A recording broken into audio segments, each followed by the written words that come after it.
అదే RTV app వార్తల్ని క్షణాల్లో చదివే అవకాశం ఉంటుంది. ఒక న్యూస్ పేపర్, ఒక టెలివిజన్ ఛానల్ మీ చేతుల్లో ఎప్పుడూ ఉంటాయి. నా భర్త వెంకటరెడ్డి మా భూమి మీద జాటొత్తు వీరన్న అనేవాడు వచ్చి కబ్జా చేసిండు.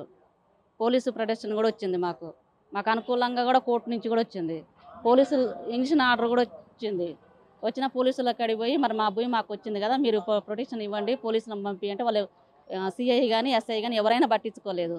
3 రోజులు తిరిగిండు పోలీసుల చుట్టూ, ఎవరు పట్టించుకోకుండా మళ్ళీ ఇంటికి వచ్చినప్పుడు భూమి దుంతుండు. ఏంటి నువ్వు ఎందుకు భూమి దుంతుంటే, నాది భూమి, నువ్వు ఎవరు మాట్లాడతాను కానీ వాళ్ళ అన్న తమ్ముడు జాటోత్ ఈరన్న, జాటోత్ ఉప్పి, జరపల సురేష్, మరి ఆయన భార్య చిన్ని, వీళ్ళందరూ ఈయన మీద ఫైట్ చేశారు. ఫైట్ చేసిన తర్వాత ఈయన తట్టుకోలేక ఫాయిజాన్ తీసుకుండు. డాక్టర్లు సీరియస్గా ఉందని అన్నారు. ఈయన సీరియస్గా ఉందన్నా కానీ వాళ్ళు అట్నే నాటేసుకుంటూనే ఉర్రు.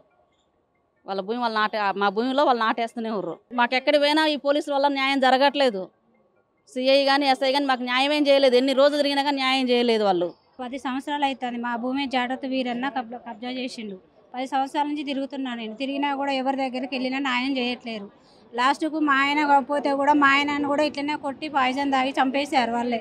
జాటొత్తు వీరన్న, చిన్ని, జర్పల సురేషు, వంశీ వాళ్ళ 5గురు కలిసి మా ఆయనను కూడా అట్లనే చేసి చంపేశారు. వాళ్ళే మందు దాపించి.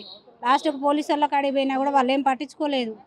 ఇప్పుడు మళ్ళీ మా బావగారిని కూడా అట్లనే చేసి ఆ జాటొత్తు వీరన్న వల్లనే తను కూడా ఈరోజు పాయిజన్ తాగి అన్కాన్షియస్లో ఉన్నాడు. ఇప్పుడు దయచేసి మాకు న్యాయం చేయండి అని మేము కోరుకుంటున్నాం. మరిన్ని వీడియోస్ కోసం ఛానల్ ని సబ్స్క్రైబ్ చేయండి. లేటెస్ట్ అప్డేట్స్ కోసం వాట్సాప్ ఛానల్ ని ఫాలో చేయండి.